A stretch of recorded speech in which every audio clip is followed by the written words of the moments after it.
하나님의 뜻을 따라 그리스도 예수의 사도로 부르심을 받은 바울과 형제 소스데네는 고린도에 있는 하나님의 교회, 곧 그리스도 예수 안에서 거룩하여지고 성도라 부르심을 받은 자들과 또 각처에서 우리의 주, 곧 그들과 우리의 주 되신 예수 그리스도의 이름을 부르는 모든 자들에게 1년 2개월 동안 사무엘서 강해를 줄기차게 멈추지 않고 진행해 오다가 이제 다윗의 범죄로 사무엘하 24장의 내용으로 사무엘을 멈추고 구약과 신약에 가려진 이 강을 건너서 우리는 어디에 도착했습니까?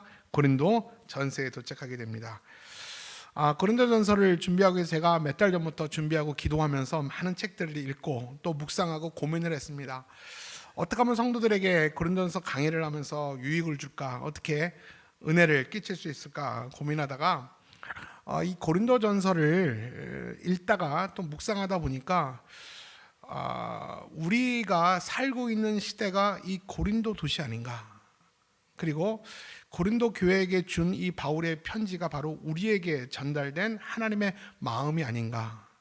그래서 고린도서를 우리의 신앙의 거울로 비춰본다면 고린도 교회 안에 있었던 많은 문제들이 우리의 문제들로 인정하게 될 것이며, 그 문제들을 치유하고 해결하신 그 바울의 그 묘책이, 바울의 쓰신 고린도전서가 바로 우리 인생의 묘책인 그 답안지가 될 거라는 확신이 제 안에 있습니다. 그래서 1장부터 16장까지 짧다면 짧고 길다면 긴 이 내용인데 제가 나름 여러분과 좀 구체적으로 좀 말씀을 좀 깊이 연구했으면 좋겠습니다. 그리고 조금 더 실질적인 내용들과 이슈들이 있거든요. 그 실질적인 내용들을 우리가 우리의 문제로 한번 같이 검토해 보기를 원하고요. 무엇보다 좀 재밌게 해보도록 하겠습니다. 이게 말씀이 얼마큼 재밌을지는 모르겠지만 그래도 조금 재밌게 말씀을 전할 수 있다면 듣는 여러분들이 훨씬 유익하게 들을 수 있고 들리는 설교가 되지 않을까. 저는 늘 설교 준비할 때마다 고민하는 게 어떻게 하면 쉽게 전달할 수 있을까, 이거에 대해서 제가 늘 고민하거든요. 그런데 사실 그 역사서인 사무엘서는 내러티브식으로 사건 중심으로 이야기를 하면 재밌어요. 근데 이 고린도전서는 이게 어떤 교훈의 말씀이기 때문에 이거를 어떻게 쉽게 설명하면 성도들한테 잘 들릴까, 이것은 제가 풀어야 될 숙제인 것 같습니다. 그래서 고린도전서를 유익하게 듣기 위해서는, 또 재밌게 듣기 위해서는, 또 은혜가 되기 위해서는, 또 매주 기대가 갖기 위해서는요, 이 고린도전서가 어떤 책인가를 미리 선 이해를 할 때 고린도전서가 그때부터 설교가 들려요. 그렇잖아요. 그 1세기에 쓰여진 유대 공동체 고린도 교회가 지금 우리랑 무슨 상관이 있길래 라고 동떨어진 시대와 동떨어진 이야기로 듣게 되면 고린도전서가 들리지가 않거든요. 그렇기 때문에 도대체 고린도 전서가 어떤 책인가에 대한 선 이해를 여러분 오늘 제가 여러분께 좀 나누기를 원합니다. 그래서 저는 세 가지 목차 논리적 순서로 오늘 말씀을 전할 거예요. 첫 번째는 뭐냐면 고린도 전서는 어떤 책인가, 이 주제를 가지고 고린도 전서를 개관할 겁니다. 그리고 두 번째는 고린도라는 도시는 어떤 특성을 가진 도시인가. 그래서 여러분과 함께 화면으로 지도도 살피고 사진도 한번 살펴보면서 고린도 도시를 알아볼 거고요. 그리고 도대체 세 번째는 바울과 고린도 교회는 어떤 연관성이 있는가, 그리고 바울이 왜 고린도 교회 가운데 이런 편지를 썼는가에 대한 이 세 가지 화두를 던지고 이 세 가지 질문에 대해서 제가 답을 던져드리겠습니다. 그래서 오늘 설교는요, 엄격히 말하면 설교 형식으로 하지 않을 겁니다. 성경 공부 형식으로 할 겁니다. 더 정확히 말하면 이 고린도 전서에 대한 정보를 여러분들에게 습득하는 시간이에요. 은혜 받는 시간이 아니에요. 그래서 나는 은혜 받고 싶다 그러면 은혜 받아도 돼요. 근데 이 고린도 전서를 앞으로 은혜 받기 위해서 알아야 될 그 정보를 제가 여러분들에게 전달하는 시간이니까 저도 좀 편안하게 이런저런 말할 테니까 여러분도 좀 편안하게 이러고 들으셔도 될 것 같습니다. 자, 같이 말씀을 좀 나눠볼게요. 오늘 제가 여러분께 이 고린도전서 개관을 하다가 여러분이 모르는 내용이 들릴 수 있고 모르는 용어나 모르는 어휘가 딱 들리는 경우가 있어요. 딱 멈추면 안 되고요. 그냥 모르셔도 괜찮습니다. 이렇게 들으시면 됩니다. 제가 말씀을 나누다가 여러 번 반복이 있는 내용이 있으면 그것은 중요하기 때문에 반복하는 거예요. 강조라고 생각하시면서 들으시면 될 것 같아요. 먼저 주보 4면에 실린 고린도전서 개관을 좀 보도록 하겠는데, 여러분 화면에 똑같이 나와 있어요. 화면을 보면서 저와 함께 따라오시면 될 것 같습니다. 자, 첫 번째, 고린도전서는 어떤 책인가? 자, 저자가 누구냐면 사도 바울이에요. 여러분 알겠죠? 사도 바울이 그 유대인입니다. 유대인이고 AD 5년에 태어나서 67년에 순교를 했습니다. 그리고 그 고린도 전서의 기록 연대가 언제냐면 AD 56년부터 57년경에 쓰여졌습니다. 여러분 AD 56년에서 57년이면 어떻게 계산하면 좋으냐면 예수님께서 돌아가신 기간이 AD 30년이에요. 정확히 역사학자들이 일컬어 말하기를 BC 3년에 예수님이 태어나서 33년의 생애를 사셨으니까 AD 30년에 돌아가셨어요. 그러면 예수님이 돌아가시고 난 이후 25년 뒤에 쓰여진 것이 이 고린도 전서입니다. 저 고린도 전서는 편지 형식의 글인데 어디서 썼는가? 3차 전도 여행 시 에베소에서 쓰여졌습니다. 몰라도 괜찮아요. 나중에 설명해 드릴게요. 자, 편지라면 저자가 사도 바울 유대인이라면 그 편지를 받은 사람이 있을 거 아닙니까? 누구냐 하면 고린도 교회입니다. 고린도 교회는 어떤 교회냐? 바울이 개척한 교회예요. 바울이 개척한 교회를 향해서 3년 시간이 흐른 이후에 에베소라는 지역에서 자신이 개척한 교회를 향해서 편지를 쓴 것이 이 고린도 전서입니다. 그러면 고린도 전서의 주제가 뭔가? 고린도 전서의 주제는 그냥 쉽게 말하면 십자가의 도와 하나님의 지혜, 성도의 신앙 윤리, 믿는 자로서 어떻게 사는 것이 아름다운 신앙의 삶인가? 다시 말하면 어떻게 사는 것이 성도의 삶인가에 대해서 고린도 전서에서 아주 실질적으로 이야기를 하고 있어요. 그리고 고린도 전서에 여러 가지 특징들이 있습니다. 다른 서신과 다른 특징들이 있는데 첫 번째는 뭐냐면 교회 내 실질적인 문제들을 다루고 있어요. 교회 내 이슈화된 문제들. 교회 공동체 안에 있다 보면 많은 사람들이 섞여 살 거 아닙니까? 그러다 보니까 이런저런 삶의 이슈들이 있어요. 그런 이슈들에 대해서 구체적으로 실질적으로 다루고 있는 책이 고린도 전서입니다. 그리고 그 책은 목회자인 바울이 교회를 향해서 쓴 책이기 때문에 상당히 목회적이며 윤리적인 서신입니다. 그리고 특징들이 많은데 또 우리가 쉽게 접근할 수 있는 그 특징들이 뭐냐면 우리가 신앙생활하면서 아주 많이 들어본 사랑은 언제나 오래 참고 그 사랑장이 고린도전서 13장에 있고 또 성령의 은사에 관련된 그것이 또 고린도전서에 실려가 있고 그리고 죽음 이후에 어떻게 될 것인가에 대한 부활의 내용을 다루고 있는 것이 고린도 전서에 있습니다. 굉장히 중요한 책이죠, 신앙생활에. 자, 우리 하나 더 넘어갑니다. 고린도전서 개관인데요. 기록 목적. 왜 저 고린도 전서의 편지를 바울이 보냈는가? 우리 같이 한번 읽겠습니다. 시작. 고린도 교회가 당면하고 있는 여러 문제점들과 고린도 교회 성도들이 안고 있는 의문점에 대해서 신앙적인 답변과 교훈을 주기 위하여 기록한 답변서. 자, 그리고 이 세부적인 목적은 뭐냐면 이따가 설명하겠지만 고린도는 상당히 타락하고 음란한 도시입니다. 굉장히 타락한 도시예요. 쉽게 말하면 그 그리스 지역에서 유럽에서 아시아에서 가장 타락한 도시가 고린도고 가장 돈이 많은 도시도 이 고린도예요. 그러다 보니까 이 성도들 자체도 교회에 모여있는 크리스찬 성도들조차도 이 세상을 닮아서 굉장히 타락해 있어요. 그러다 보니까 성도로서 그들과 다르게 어떻게 사는 것이 믿음으로 사는 삶인가에 대해서 실질적이고 구체적으로 얘기하는 것이 이 고린도전서입니다. 그리고 교회 안에 분명히 질서가 있음에도 불구하고 성령의 은사를 받은 사람들이 목소리 큰 사람들이 그 은사를 남용함으로 교회가 혼란스러워지고 질서가 무너지고 있어요. 이게 또 하나의 고린도 교회의 이 문제입니다. 그리고 세 번째, 거룩한 주님의 몸된 교회의 영광을 다시 회복하라. 거룩한 교회는 성령을 모시고 사는 우리가 거룩한 교회입니다. 다시 한번 우리 교회된 우리가 거룩함으로 다시 무장되기를 위해서 고린도전서가 쓰여진 것입니다. 자, 고린도전서 전체 개관이에요. 우리가 헬리콥터를 타고 고린도전서 위에서 밑을 내려다보는 겁니다. 1장부터 16장으로 구성되어 있어요. 1장 앞에 서두가 있고요. 마지막에 인사말로 되어 있는데 그동안의 내용이 어떤 내용인가? 1장부터 6장까지는요. 교회 내의 분쟁과 도덕적인 혼란에 대해서 이야기를 합니다. 고린도 교회의 가장 큰 문제는 교회 내 분쟁이 있어요. 그 지도자들을 향한 팽창들이 생겼어요. 지도자들이 여러 명이 다녀왔거든요. 그 여러 명의 지도자들을 지지하고 후원하고 영향을 받은 그 각각 지도자들의 팬층이 교회 안에서 갈등을 일으키고 계보를 만들었어요.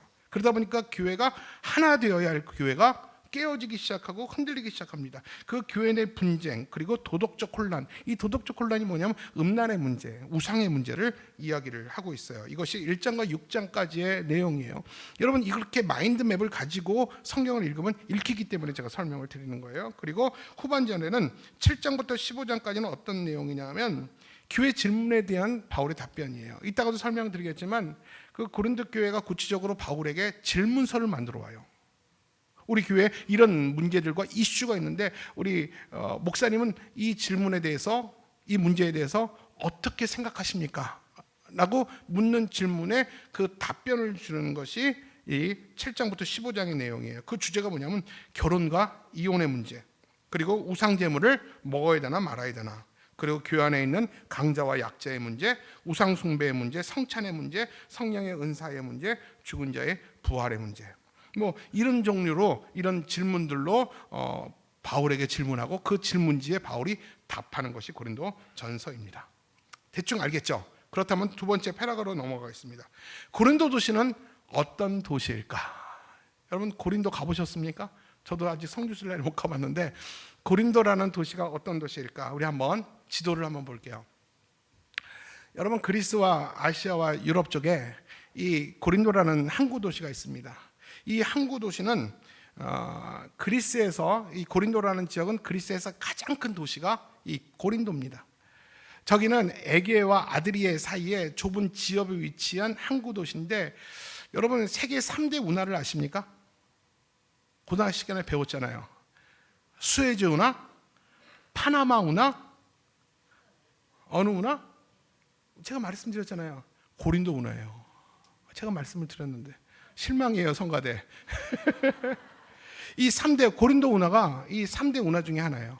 교통의 요충지로 상업이 발달하고 외국인들이 많이 들어오고 다양한 인종들이 있고 돈이 많고 그러다 보니까 외국인들이 많다 보니까 그들의 잡다한 우상들이 많고 또 항상 그런 문화 가운데 성적인 타락들이 묻어 있었습니다.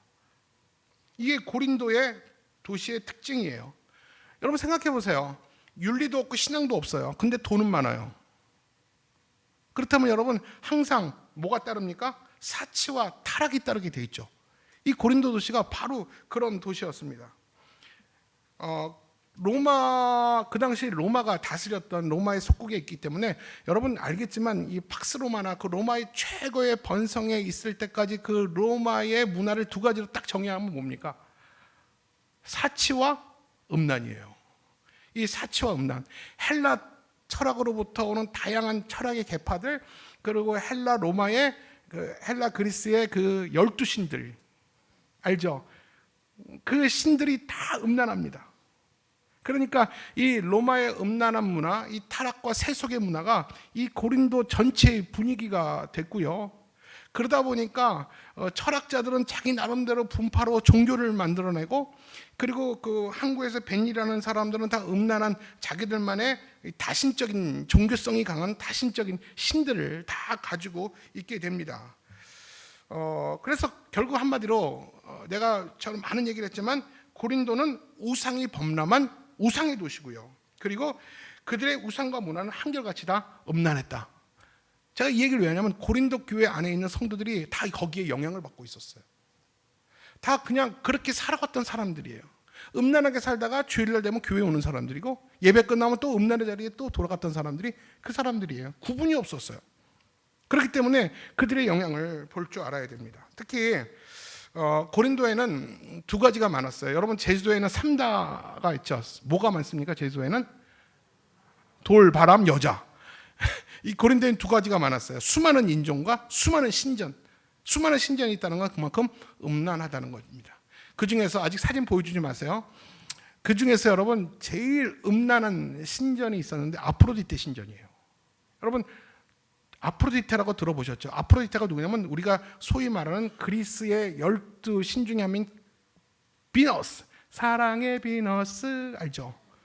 그래서 이 비너스는 보여주지 말라니까 보여주셨네. 자, 보여주세요. 어차피 띄인 거. 자, 아프로디테 비너스. 근데 여러분 저 아프로디테 비너스 신전에는 누가 옹이하고 누가 지켰냐면 1000명의 여사제들이 지키고 있었어요. 근데 1000명의 여사제들이 다 매춘부예요. 그리고 저 아프로디테 신전이 어디냐면 고린도에 언덕이 하나 있는데 고린도 언덕 맨 위에 신전이 웅장하게 세워져 있었어요. 그리고 1000명의 사제들이 거기 예배드리려고 오는 수많은 사람들과 다 매춘행위를 하면서 돈을 벌었어요. 그러니까 여러분 그 고린도 위에 저런 신전이 있다는 것은 그 시대상을 보여주는 거 아닙니까? 그 시대가 그렇게 타락했다는 것을 보여주고 있어요. 그래서 그 신전이야말로 온갖 종교적 매춘이 이루어지는 온상이 됐습니다. 그래서 철학자 플라톤은 뭐라고 말하냐면 그 당시에 매춘부의 여자들을 다 고린도 소녀라고 불렀어요. 골레시안 걸. 그러니까 그만큼 매춘녀들이 정말 많았어요. 그리고 1부는 제사, 2부는 음행. 이게 그냥 자연스러웠어요. 그리고 교회 다니는 사람들조차도 구원은 교회 와서 하나님께, 축복은 어디서 받아요? 아프로디테에 와서 그 비너스에게 축복을 받는다고 생각을 합니다. 그러니까 신앙이 이론화되어 있지 않고 이원화되어 있어요. 근데 이것에 대해서 아무런 가책이 없었어요. 그런 윤리와 도덕적 기준이 없었던 것이 이 고린도였어요. 이 고린도 사회 분위기가 바로 교회 분위기라고 생각해도 여러분 될 정도입니다. 그리고 1세기의 역사학자 요세푸스는 이 뭐라고 말하냐면 세계 각지에서 원정 매춘을 하기 위해서 고린도에 온다. 그래서 고린도가 이렇게 부유한 이유는 매춘녀들이 돈을 벌기 때문이다. 그만큼 그래서 고린도가 여러분 얼마나 이렇게 뭐 음란하고 얼마나 세속적이고 얼마나 타락한 도시인가. 여러분 제가 이 정도 얘기해도 고린도가 굉장한 도시라는 사실을 알겠죠? 우리 사회와 다릅니까? 같습니까? 저는 확언하건대 예전에는 그렇게 수면 위에 다 드러났다면 지금은 수면 밑으로 다 숨어 있을 뿐이지 우리가 살고 있는 세상, 우리 자녀들이 살고 있는 세상 여기와 조금도 다르지 않다고. 심하면 더 심했어요. 이때는 마약 있다는 말은 안 하는 것 같아요. 우리 청소년들 앞에 얼마나 그 아이들이나 사실 우리 애들 불쌍해 죽겠어요. 그 마약의 유혹 앞에서 어떻게 살아야 될지. 정말 이런 도시가 이 고린도 도시였어요. 다시 한번 정리할게요. 너무 많은 얘기를 제가 했기 때문에 정리 안 된 분을 위해서 제가 말씀을 드릴게요. 고린도 도시는 항구 도시예요. 부유했어요. 인종도 많았어요. 신전도 다양했어요. 음란과 사치와 향락의 도시였어요. 음란한 우상이 판을 친 도시가 고린도였어요. 그렇다면 우리는 질문이죠. 왜 바울이 그런 고린도에 가서 개척을 했나? 왜 그런 고린도에서 교회를 설립했나? 다윗은 고린도와 어떤 연관성이 있는가라는 질문을 할 수 있죠. 자, 이제부터 잘 들으셔야 돼요. 왜 바울이 고린도에 갔나? 고린도에 언제 처음 갔나? 여러분 바울이 이방인의 사도로 부름을 받고 안디옥 교회에서 선교사로 파송을 받습니다. 그리고 자신의 사랑하는 제자들과 영적 아들들과 함께 전도 여행을 모두 4번을 가요. 근데 전도 여행을 어떻게 가냐면 아시아, 유럽 쪽으로 전도 여행을 다니는데 한 번 전도 여행 가면 2년 정도 돌고 옵니다. 그리고 잠깐 쉬었다가 또 2년 정도 돌고 옵니다. 이게 2차, 또 한 번 쉬었다가 또 2년 정도 돌고 옵니다. 3차, 쉬었다가 또 한 번 돌고 옵니다. 그래서 4차 전도 여행입니다. 이해 가시죠?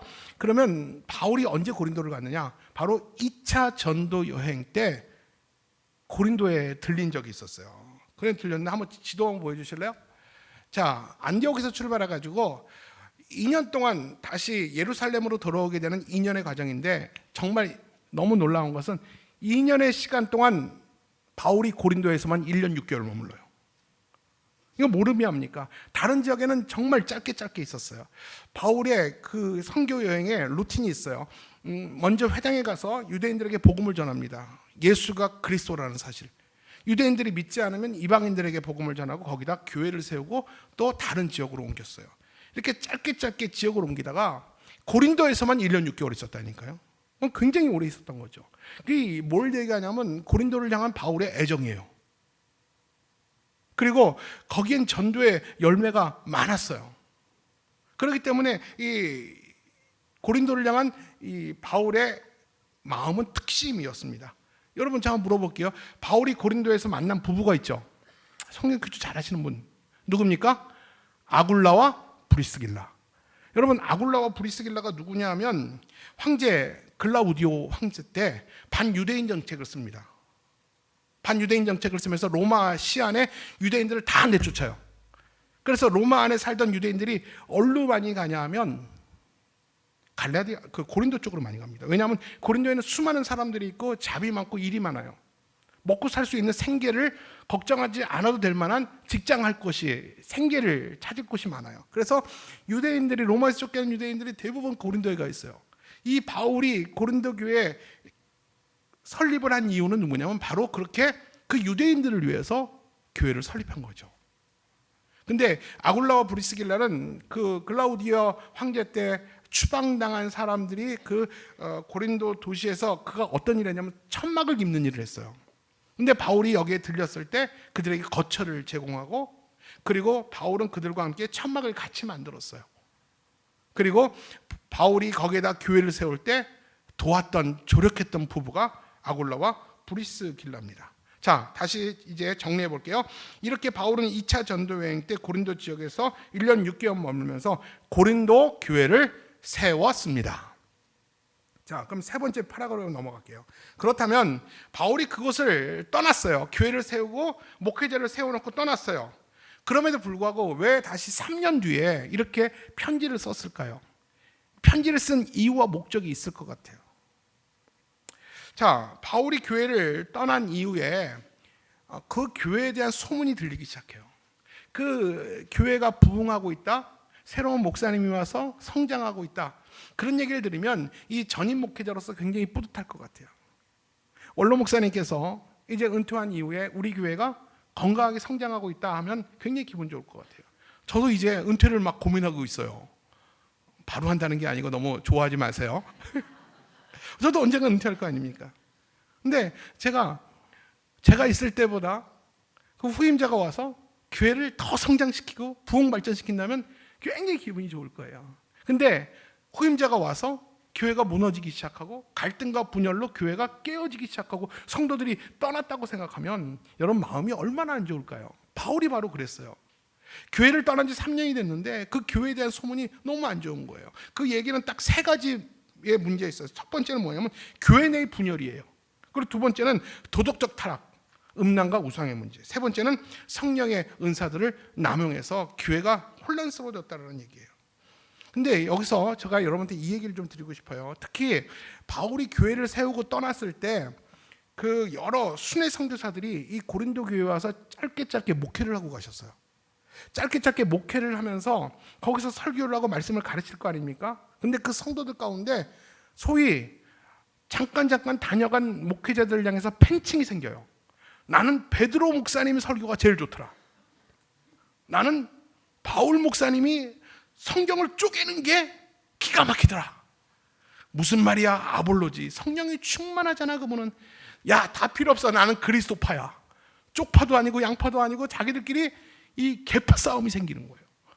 여러분 그럴 수 있지 않습니까? 내가 좋아하는 설교자가 생길 수 있고 내가 좋아하는 목회자가 생길 수 있지만 너무 그 계파가 생겨가지고 그들 안에서 싸우는 거예요. 그래서 교회가 하나 되어야 되는데 교회가 깨질 정도로 교회가 분열이 생겼다라는 거예요. 그래서 바울은 이 상황을 뭐라고 징계하는지 아십니까? 고린도전서 1장 12절이에요. 시작. 내가 이것을 말하거니와 너희가 각각 이르되 나는 바울에게, 나는 아볼로에게, 나는 게바에게, 나는 그리스도에게 속한 자라 한다는 것이니. 여러분 이게 무슨 말이에요? 이 교회가 이렇게 깨졌다라는 거예요. 그래서 이런 게 상태가 바로 이 고린도 교회의 현실이었어요. 자, 그래서 바울이 이제 교회를 3년을 떠나 있었잖아요. 그러다가 이제 다시 조금 쉬었다가 3차 전도여행을 다시 가는데 에베소라는 곳에 머무르게 됩니다. 근데 이 에베소가 뭐냐면 고린도와 마주보고 있는 도시예요. 에베소에서 머물러 있을 때 누군가가 급하게 바울을 찾아와요. 누구요? 그리고 문을 열어보니까 누구예요? 고린도에서 사람이 온 거예요. 고린도에서 자신을 찾아 에베소까지 온 거예요. 그래서 무슨 일이요? 이 밤에? 라고 묻자 그분이 이렇게 말합니다. 목사님, 우리 교회가 난리 났습니다. 목사님이 아름답게 교회를 세워놨는데 교회 안에 논란과 분쟁으로 지금 교회가 깨어지게 됐습니다. 근데 특별히 어떤 이 문제를 갖고 왔어요. 이런 이슈들 때문에 교회가 누구도 답을 해주지 않고 있습니다. 이런 이슈들, 이런 문제들 때문에 지금 교회가 깨어지기 직전입니다. 이 문제들에 대해서 명쾌하게 답을 좀 내려주세요. 그래서 이 질문지를 보고 붓을 들고 쓴 것이 고린도 전서예요. 그렇기 때문에 여러분 고린도 전서를 읽어보면요, 한 챕터 한 챕터가 마치 그 문제에 대한 에세이 같아요. 어렵지 않아요. 그 주제에 대해서, 이슈에 대해서 바울이 뭐라고 말했는지 한 장 한 장에 구분되어 있다라는 것입니다. 근데 여러분, 이 고린도 전서가 고린도 교회에게 보낸 첫 번째 편지가 아니었어요.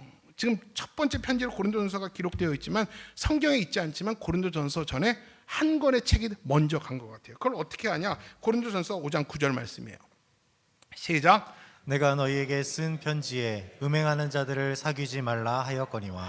그 고린도에서 사람이 오기 전에 그 고린도 교회를 이야기를 소문을 들었잖아요. 이 사도 바울은 안타까워서 아마 한 편의 편지를 더 보냈을 것 같아요. 성경에 기록되어 있지 않아요? 음란한 자들과 만나지도 말고 사귀지도 말라. 너희는 거룩한 성도 아니냐? 그들과 똑같다면 너희가 무슨 성도냐? 하면서 그들과 놀지도 마라. 함께 하지도 마라. 분명히 편지를 썼음에도 불구하고 그 음란의 문제와 도덕적 타락의 수준이 도를 넘친 거예요.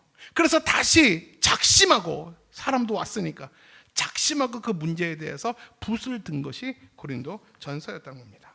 자, 여러분, 그래서 고린도 전서의 구성은 아주 간단해요. 뭐라고요? 그들의 질문 반, 그리고 바울의 대답 반, 이렇게 구성이 되어 있어요. 자, 우리 마지막 한 번 더 강조하면서 9가지 주제에 대한 질문지를 담아왔습니다. 자, 9가지 주제를 화면 3개로 나누어 볼게요. 첫 번째, 먼저 바울이 직접 대표에게 들었고 교회의 파당의 문제, 아볼로파, 게바파, 바울파, 그리스도파, 이 파당의 문제에 대해서 이야기를 하고요. 두 번째, 어떤 사람이 자기 아버지의 첩과 동거하는 문제. 아무리 음란해도 그렇지 아버지의 첩을, 하체를 범하는 일이 있는데 누구도 말하지 않았다는 거예요. 누가? 교회밖에 아니라 교회 안의 사람들이. 세 번째, 교회 안에 이런 갈등과 문제들을 우리 안에서 해결하지 못하고 세상 법정에 소송을 겁니다. 그래서 세상 법정이 교회 문제에 대해서 이야기를 하고 결정을 내려요. 이게 얼마나 부끄러운 일인가. 근데 우리들은 이것에 대한 문제의 심각성을 모르고 있습니다라는 거죠. 네 번째, 창기와 합하는 행위, 아무렇지도 않은 일이라고 하는 문제, 그리고 혼인과 이혼의 문제, 그리고 우상 제물에 관한 문제, 그리고 성찬의 문제, 성령의 은사에 관한 문제, 죽은 자의 부활에 관한 문제. 근데 이 9가지 문제예요. 구체적으로 이 9가지 이슈에 대해서 바울이 구체적으로 기록하고 있는데, 더 큰 문제는 뭐냐면 교회 내 이런 문제들이 있었는데 교회에서는 누구도 말하지 않고 다 묵인되고 있었다는 사실이에요. 그래도 되는지 안 되는지 이것을 선명하게 말해주는 사람이 교회 안에 없었다라는 거예요. 여러분, 그래서 이제 마지막으로 정리를 하는 차원인데, 우리가 고린도전서를 찬찬히 읽다 보면요, 다른 서신과는 다르게 이 행간, 이 고린도전서 읽다 보면 그 행간에서 느껴지는 게 뭐냐면 목회자 바울의 간절함과 안타까움이 느껴져요. 그리고 여러분, 재밌는 게 고린도전서 읽을 때마다 어떤 느낌인지 하면 바울한테 혼나는 느낌이 들어요. 읽어보시라니까. 안 읽어본 사람 몰라요. 뭐 야단맞는 느낌이 들어요.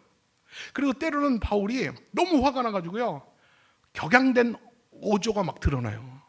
좀 차분하게 좀 다운시켰으면 좋겠는데 너무 화가 나니까 막 격양된 감정이 막 본문에 드러나기도 하고, 또 때로는 회유하고 다시 침착하게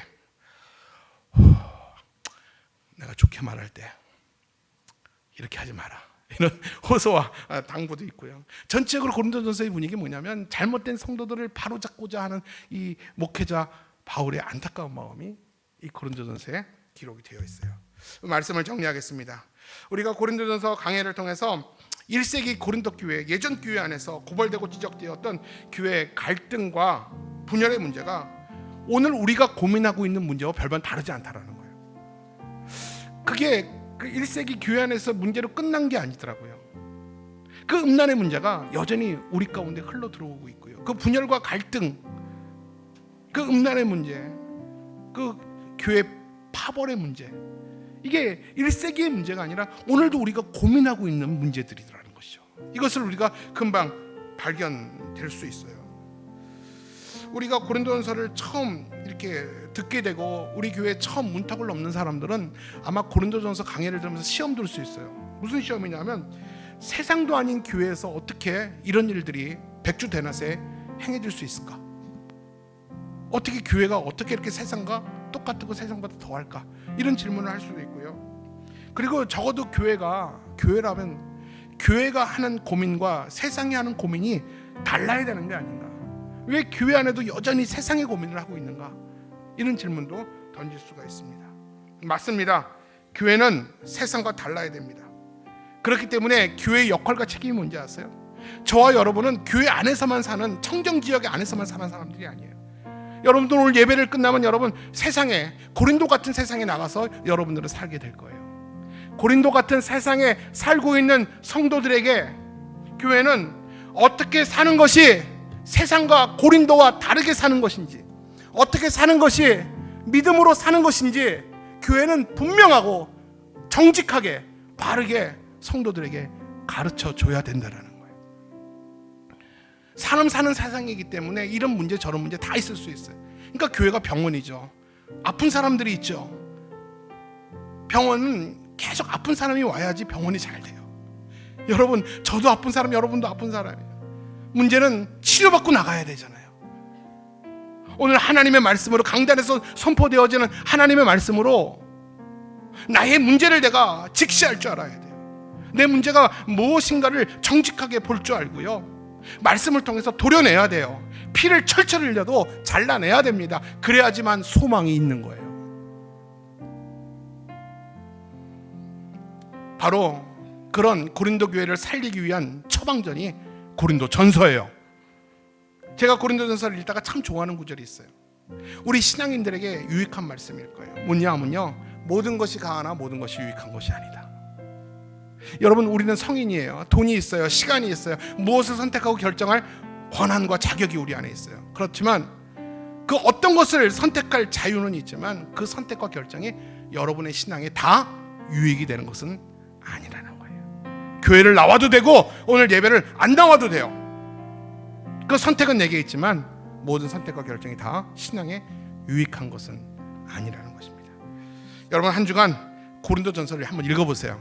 오늘 제가 알려드린 그 프레임 안에서 한번 고린도전서를 읽어오세요. 그리고 이 말씀을 듣고 읽고 묵상하는 가운데 내 자신의 문제를 만나게 될 거예요.